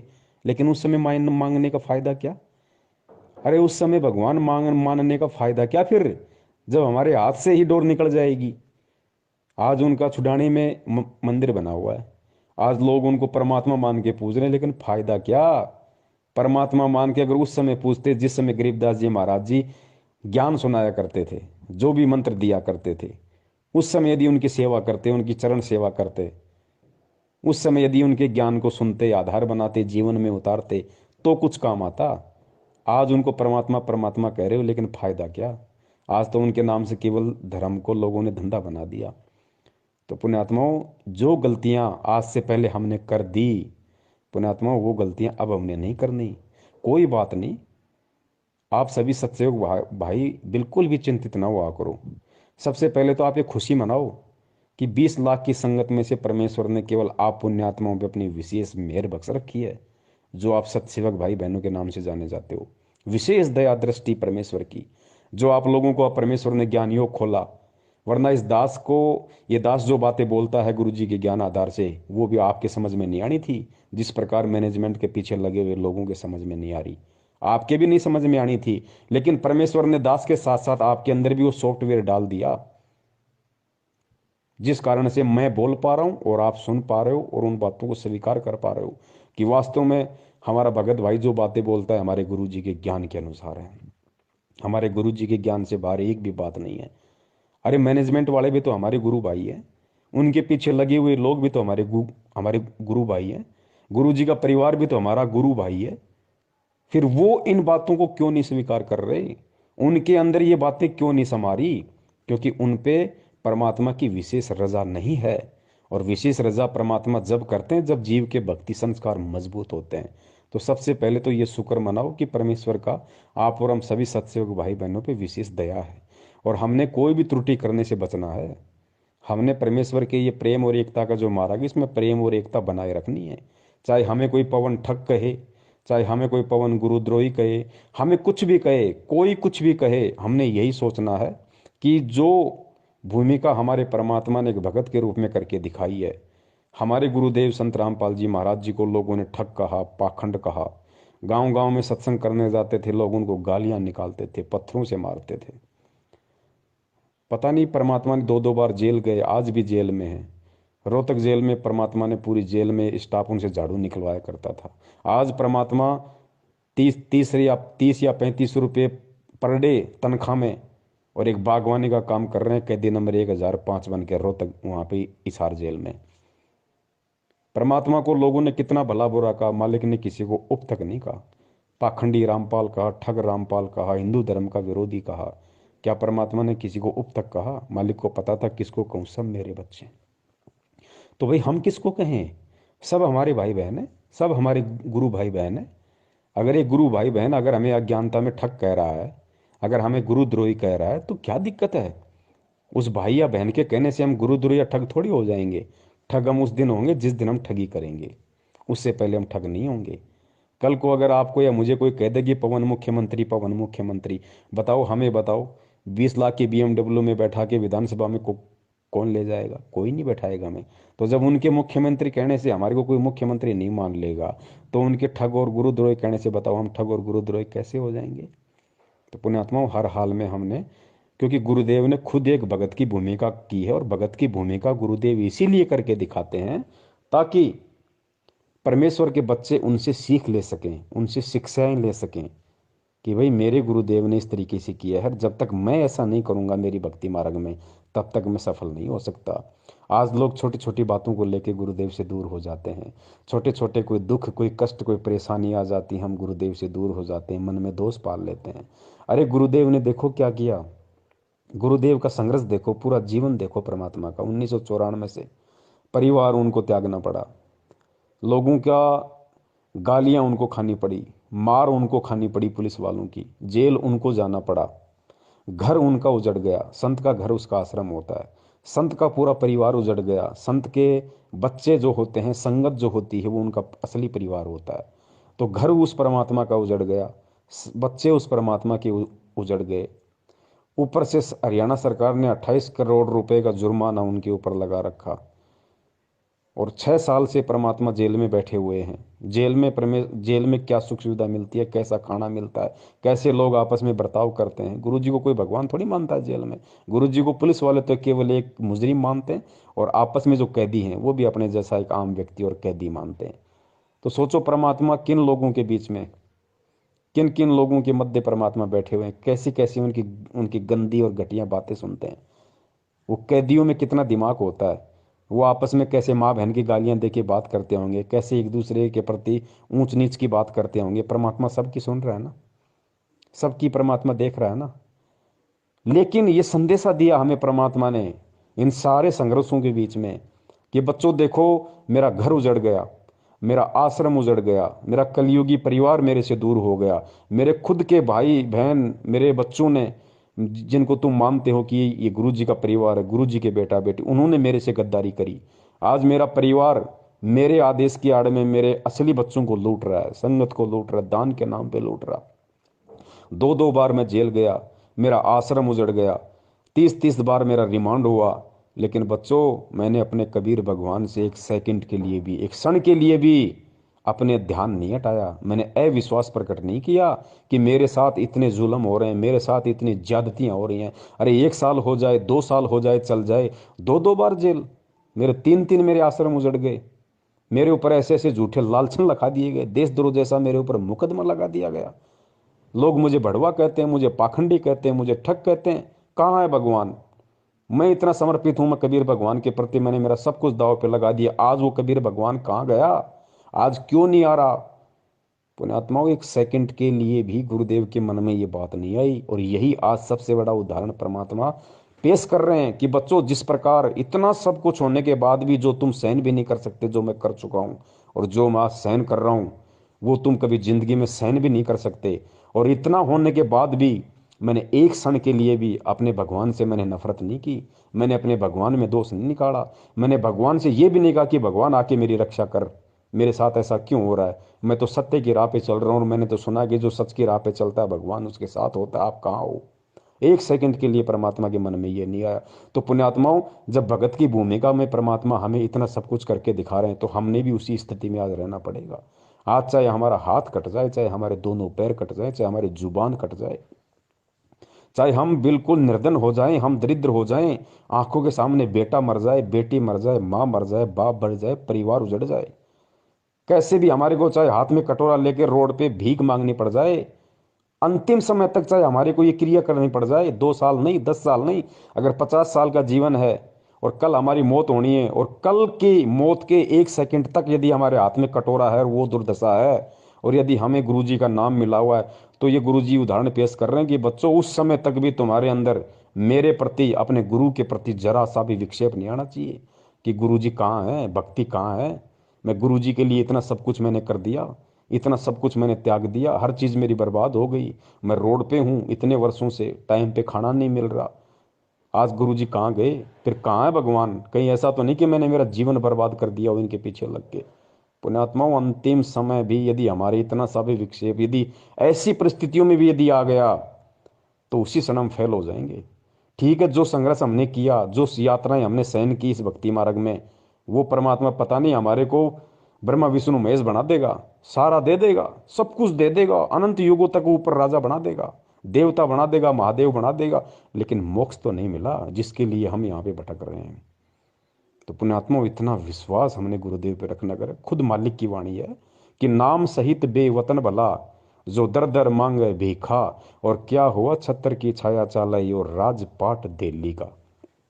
पुण्यात्माओं, गुरुदेव ने यहाँ तक कह दिया कि बेटा अगर तेरे पास मेरा नाम है, तू यदि मेरी शरण में है, और यदि इस नाम लेने के बाद भी अगर ऐसी कोई नौबत आ गई कि नाम सहित बेवतन भला, अगर तेरे को देश निकाला दे दिया, तेरे ऊपर देशद्रोह का मुकदमा भी लगा दिया, नाम सहित बेवतन भला जो दर दर मांगे भीखा, अगर तेरे को हाथ में कटोरा लेके दर दर भीख मांगने की भी तेरे को नौबत आ गई, तो कहते हैं यो राजपाट, क्या हुआ छत्र की छाया चाला यो राजपाट दिल्ली का।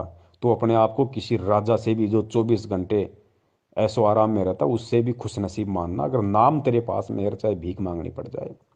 पुणात्मा, बहुत ही ये रेयर समय है, इसको बोलते हैं रेयर समय, ये दोबारा नहीं आता।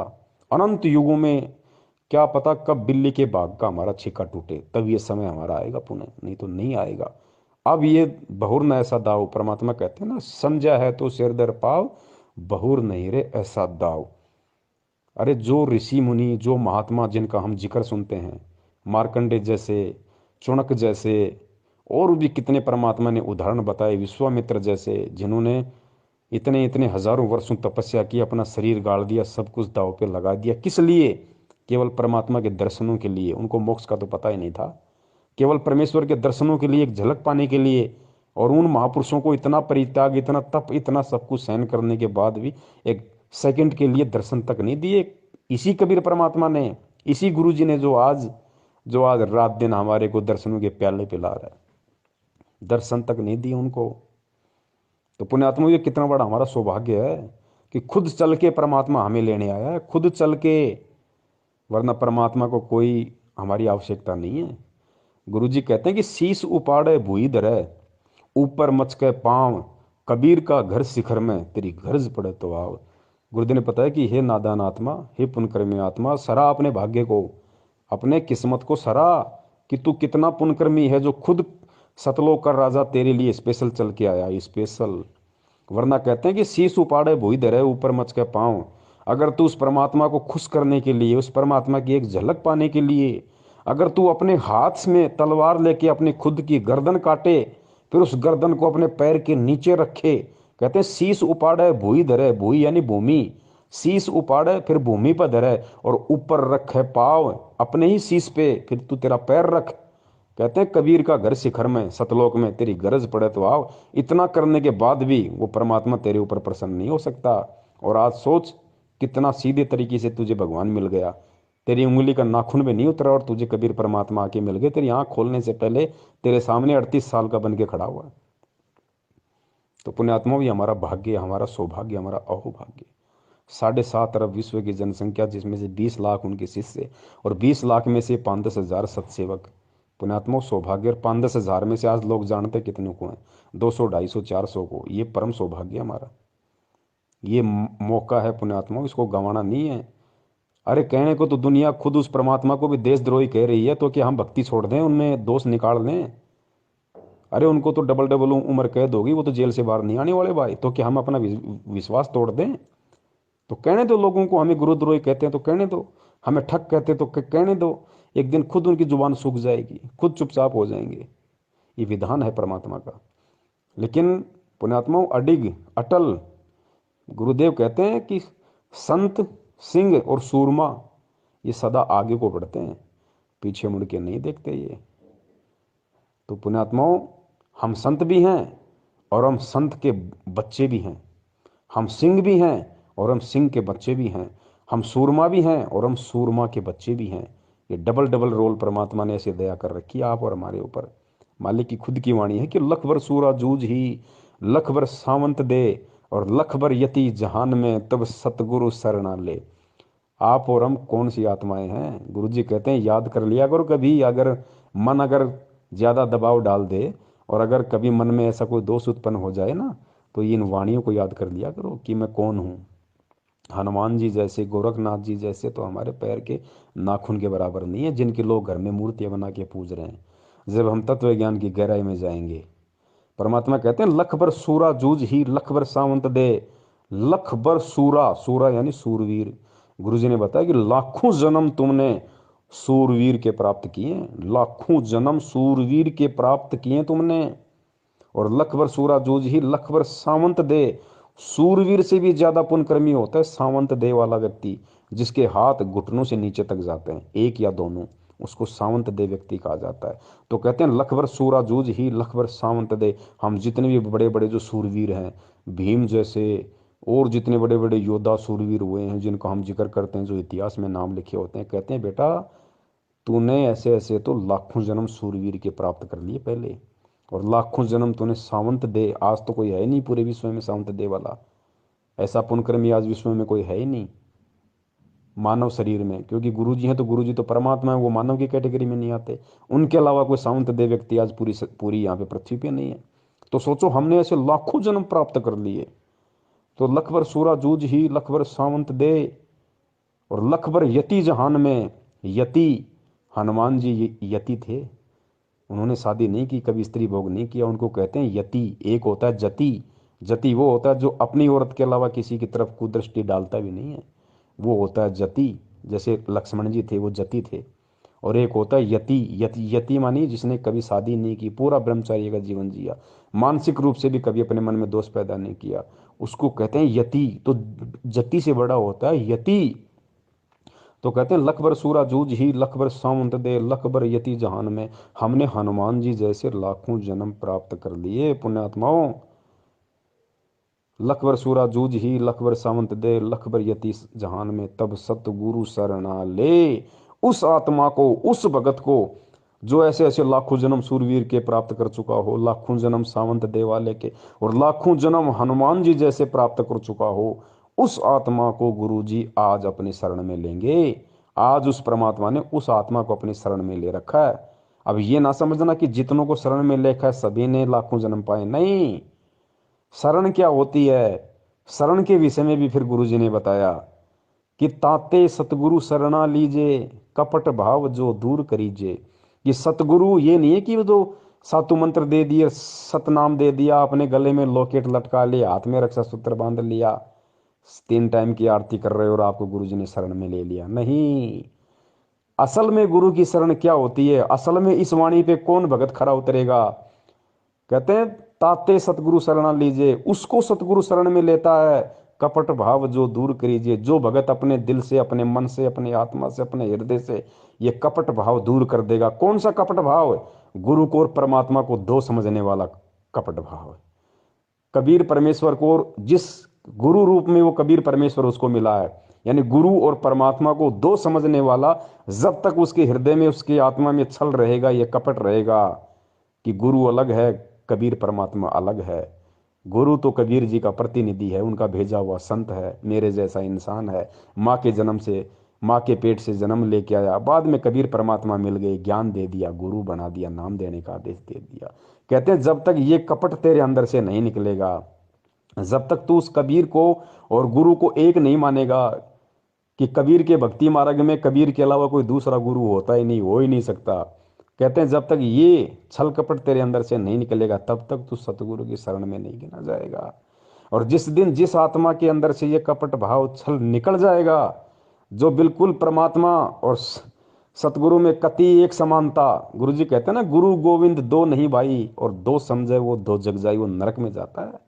नाम लेने के बाद भी ये वाणी है ना, जो भगत बन जाता है, जो इस कबीर मार्ग में सच्चे सतगुरु का, और उसके बाद भी यदि वो गुरु को और परमात्मा को दो मान के चलता है कि गुरु गोविंद दो नहीं भाई, और जो दो समझेगा कौन? जो गुरु बनाएगा, नहीं, उसको पता ही नहीं है क्या सिस्टम।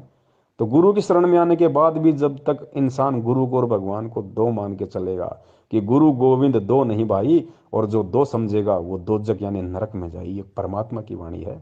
तो कहते ताते सतगुरु शरणा लीजिए, कपट भाव जिन दूर करीजिए, उसको गुरु जी अपनी शरण में लेगा। असल में जो गुरु और परमात्मा के भेद को, इस बीच की खाई को बिल्कुल काट देगा, समाप्त कर देगा, उसको दो दिखाई नहीं देगा, उसको अपने गुरु जी के अलावा कोई कबीर परमात्मा दिखाई ही नहीं देगा।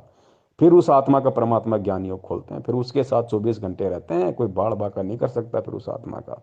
वह बोल नहीं सकी, इतना कहकर बहुत बुरी तरह फूट कर रोई। तो सिपाहियों ने बताया कि महाराज वहां ऐसे ऐसे बनी। वीर सिंह भी कान खड़े हो गए को तेरे की, क्यों जब तक वीर सिंह भी ने सोचा था ये साधारण व्यक्ति होगा, गुरुवत से अब हम गुरु को जब तक यही समझते हैं कि गुरु है तो सह, तो कोई लाभ नहीं है। कहते हैं गुरु मानस कर जानते वह नर कहीं अंध, फिर महादुखी संसार में आ गए यम के फंद। इतना महाराज ने गुरु को महत्व दिया है। अभी आपको चैप्टर प्रकरण सुनावांगे, इंसान होगा तो उस बात पर परख जाएगा। गरीबदास महाराज भी आए जब इंसान रूप में थे, रोटी भी खाया करते थे, पानी भी पिया करते, बच्चे भी ब्याहे, काम भी करा, नाम भी दिया करते थे। कोई गलती करता था हंस उसको धमकाया भी करते थे। महाराज कहते हैं चेतावनी में चूक नहीं भी क्या देऊंगा गाली। इतना बड़ा ग्रंथ लिखकर गरीबदास आखिर में कहते हैं बंदी छोड़ के चेतावनी में तो कसर ना छोड़ी, गाड़ दूं तेरे को जब तेरे इतनी समझ में नहीं आली।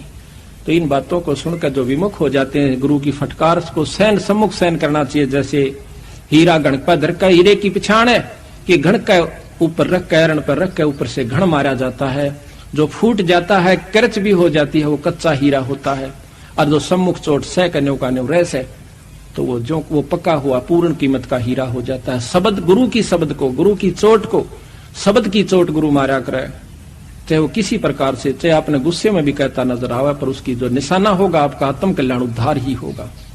उसमें खरा उतर गया वो पार से, और जो उसमें विमुख होकर के चलागा वो कुत्ते की जुनी में जागा, चाहे वो कितना सियाना बना रहे। मैं भी आ लिया और आप भी आ लिए इसमें। तो इस प्रकार उस वीर संग भी चरणों में पड़ गया, बंदी छोड़, मैं पापी जीव था, अभी तक मैं आपको केवल गुरु मान्या मालिक। कहने लगे बंदी छोड़, तने गुरु भी ना मान्या था बिराब तई। गुरु मान ले तो ये आपके मन में बात भी नहीं आ सके थी। गुरु और परमात्मा में कोई अंतर नहीं होता जब तक दो समझ कर चाला से, कबीर साहब कहते हैं वो कुत्ते की जुनी में जागा। फिर उसके मोक्ष में कोई संशय नहीं है पुण्यात्माओं। ये है राज इस भक्ति का, ये है पुण्यात्माओं असली वो तत्व ज्ञान जिसके विषय में गुरुजी कहते हैं कि इसका तुम्हें सार निकालना पड़ेगा, तुम्हें इसका निष्कर्ष निकालना पड़ेगा बच्चों, तुम्हें खुद निकालना पड़ेगा। चाहे इस जन्म में मेहनत करके निकाल लो, चाहे इस जन्म में सच्ची साध संगति करके निकाल लो, चाहे इस जन्म में इस ज्ञान को आधार बना के गुरुजी के सत्संगों का निष्कर्ष निकाल लो, या चाहे अगले किसी जन्म में निकाल लेना, तरीका यही है। और कोई तरीका इस भक्ति और भगवान को समझने का, सतलोक को जाने का दूसरा कोई रास्ता यहाँ पे नहीं है। तो पुण्यात्मा इसलिए दास निवेदन करता है, इसलिए दास बार बार लाइव संघ का समाधान में कहता है कि गुरुजी के हिसार जेल से बाहर आने तक यदि किसी को इस भक्ति मार्ग पे जीवित रहना है तो उनको वर्तमान में सतगुरुदेव जी ने जिन जिन आत्माओं को साध संगति के लिए निमित्त बनाया है, जिन जिन आत्माओं को वास्तव में सत्सेवक बनाया, आपने उनकी संगति करनी पड़ेगी।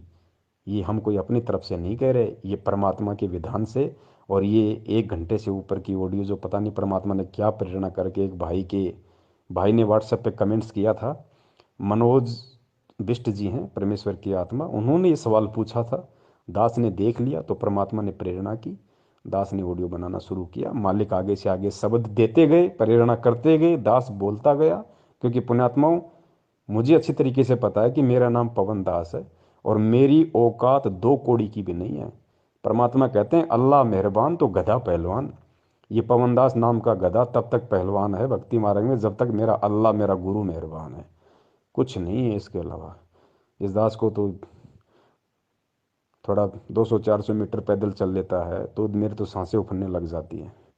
पुण्यात्मा मेरी क्या औकात है, क्या औकात जीव की हो सकती है, चाहे कोई कितना बड़ा कोई महाबली क्यों ना हो। यहाँ पे आप और हम तो हैं ही क्या उनके आगे।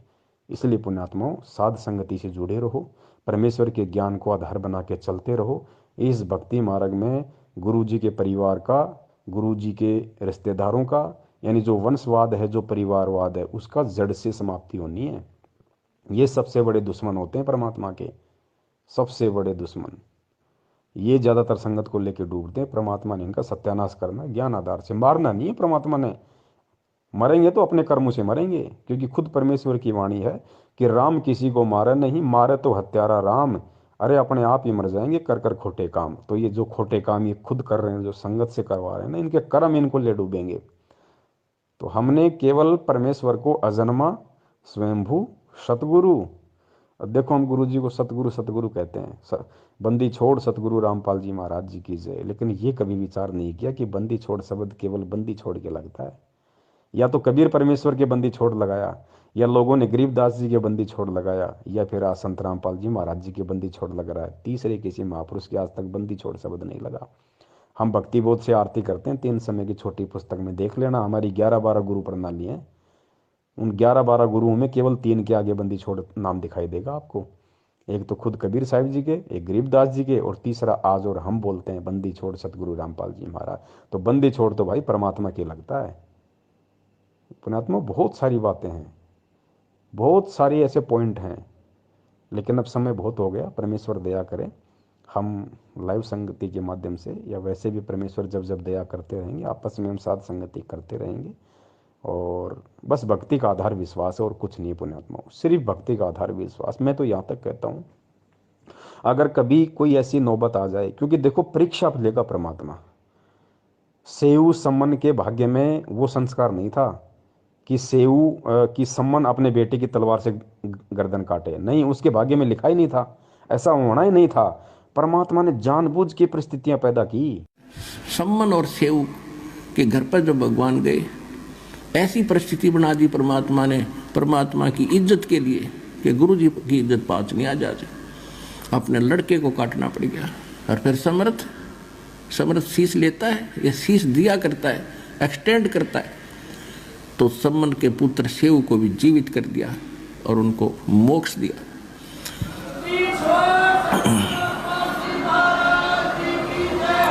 तो इसको कहते हैं नुक्ते ऊपर रिझ जाएगा रे, करोड़ कर्म जल जाए तुम्हारे।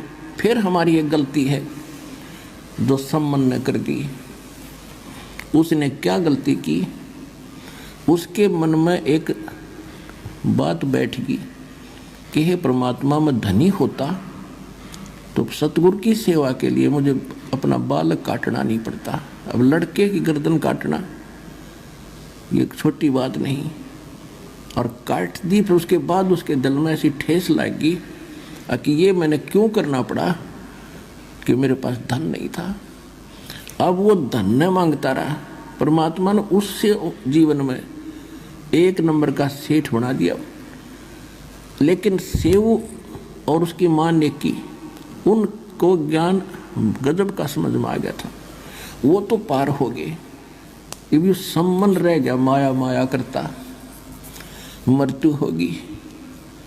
अगले जन्म में ये नौशेरवान नाम के एक शहर में नौशेर खान नाम का राजा बना, बादशाह बन गया, क्योंकि इतना दान सेक्रीफाइस कर रखा था। जब घना धन मालिक ने दिया, इसने डिट के फिर भी दान किया था, उस दान के प्रतिफल में यो बादशाह बन गया। जानबूझ के, क्योंकि परमात्मा एक तीर से अन्य को शिकार करते हैं।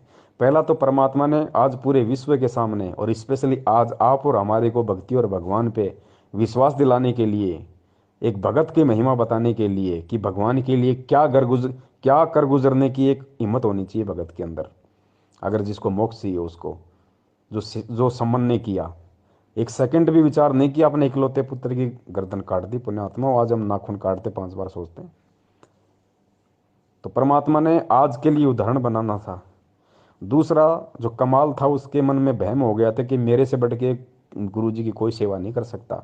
परमात्मा ने उसका शरीर का पसीना निकाला, उसको बताया कि देख बेटा, भगत तो तूने भी देखे नहीं। और तीसरा, अपनी उन आत्माओं के परमात्मा ने वो पुण्य क्रम बनाने थे। वो परमात्मा ने ऐसा सिस्टम बनाया, ऐसा नुक्ता बनाया, ऐसी परिस्थितियां पैदा कर दी, और अपनी पावर से पुण्यात्मा को सम्मन की औकात नहीं थी, अपने बच्चे की गर्दन काटते। लेकिन परमात्मा ने हिम्मत दी उसको, परमात्मा ने प्रेरणा की, परमेश्वर ने हाथ चलाए उसके। और कहते हैं परमेश्वर ने वो नुक्ता बनाया वहाँ पे, और उस नुक्ते पे फिर खुद ही प्रसन्न हो गया, खुद ने सारा काम किया और खुद ही फिर प्रसन्न हो गया कि हाँ हो मेरे बेटे ने देख मेरे लिए, कि मेरे गुरुजी भूखे ना चले जाएं। मेरे गुरुजी अगर नाराज हो गए तो पूरे शहर का सत्यानाश हो जाएगा। पूरे शहर को बचाने के लिए, अपने गुरुदेव की इज्जत के लिए, कि अगर कल इस सेठ ने अगर राजा के सामने बता दिया कि इनका गुरुजी आया था, इनका गुरुजी चोरी करना सिखाता है, गुरुजी की बदनामी हो जाएगी। अपने गुरुजी की बदनामी के डर से, गुरुजी बदनाम ना हो इसके लिए अपने बेटे की गर्दन काट दी। आज उसी गुरु को जानबूझ के राजनीतियां कर करके बदनाम किया जा रहा है। सोचो हम कहाँ हैं पुण्यात्माओं। गुरुजी को गंदी राजनीति में धकेल दिया, गुरुजी का नाम ले लेके वोट डलवाए जा रहे हैं। सोचो, सेव और सम्मान की तुलना में आज का भगत समाज कहाँ है। तो ये ज्ञान योग और सद्बुद्धि परमेश्वर ने सत्सेवकों की खोल रखी है, जो आज दूध दूध और पानी को छान रहे हैं, नीर खीर का निबेरा कर रहे हैं। तो पुण्यात्माओं, ठीक इसी प्रकार परमेश्वर ने वो लीलाएं की सारी आप और हमारे को समझाने के लिए, इस भक्ति पे हमारे अंदर इतना विश्वास पैदा करने के लिए कि पुण्यात्माओं, अगर विश्वास नहीं है तो भक्ति नहीं है। अरे आज तो हम दिन रात सत्संग सुनते हैं, मोबाइल 24 घंटे हमारे हाथ में रहते हैं, टीवी चैनल हैं। सोचो, सम्मान कहाँ सत्संग सुनता था। कभी साल 2 साल 4 साल में मौका मिला, कभी गुरुजी के चला जाता है, गुरुजी आ जाते तो नहीं। उस समय कहाँ मोबाइल था, कहाँ वो अपनी चूड़ी बनाते बनाते सत्संग सुनता था भाई। और बिना सत्संग सुने ज्ञान आधार हो नहीं सकता। तो पुण्यात्माओं, आज हम उन आत्माओं के सामने कहाँ टिकते हैं। आज तो हमने कुर्बान हो जाना चाहिए गुरु जी के ऊपर, मर मिटना चाहिए हमारे हमारे परमपिता परमेश्वर सतगुरु रामपाल जी महाराज जी के ऊपर की परमात्मा आपने कैसे दया बख्शी। आज हम अगर एक दिन गुरु जी के सत्संग ना सुने तो आत्मा खाली खाली हो जाती है।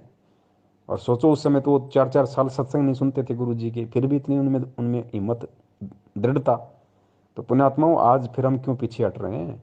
और आज भी यदि हम इस मौके को चूक गए तो इसलिए गुरु जी कहते हैं कि दोबारा ये दाव नहीं लगेगा, फिर नहीं लगेगा ये दाव दोबारा।